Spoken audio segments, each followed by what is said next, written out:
I disobeyed my superiors, and I came to the decision to grant visas to all of the Jewish people in need. Wow! But tell us, what made you decide to help them? I knew Hitler was responsible for the Jews being in such a terrible state, and I thought helping them would help beat Hitler. I knew Germany would be defeated during World War II, and they were. Very smart. I also did it because even though I was disobeying my government, I would be disobeying God if I hadn't. Well, tell us, how did you help them? Well, first I numbered cards to people in order of the place they were in line.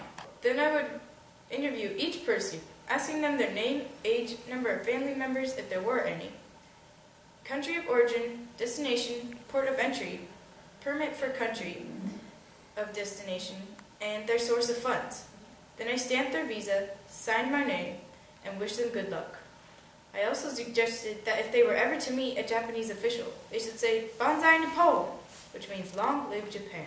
Very clever. I also told them to call me Senpo because Chiune Sugihara was too hard for them to pronounce. I continued this long process for 38 days. Well, that sounds like quite a lot to remember. Well, my goal was to get 300 visas done a day. Then I got a letter from the ministry to shut down the consulate in Kaunas. I asked for a 20-day extension, but they didn't reply. So to save time, I loosened the rules a bit by granting visas to everyone, whether the documentation was real or not, and I stopped keeping a record of the number of visas being handed out. Well, what did you do then? I got a reply back from the Soviet Union embassy saying I could keep the consulate open till August 28th, but the Japanese government sent me a letter telling me to close and go to Berlin in Germany. I knew I had to leave before something bad happened. I didn't let my family help me with the visas because I didn't want to endanger them.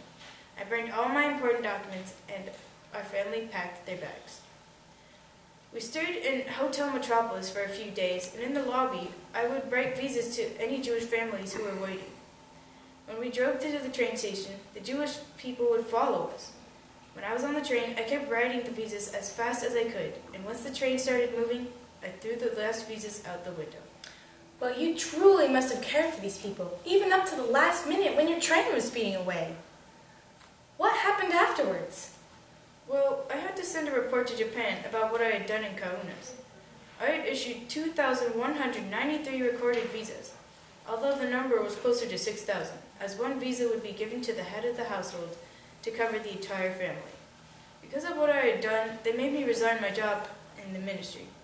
So I moved to Moscow and worked there until 1976.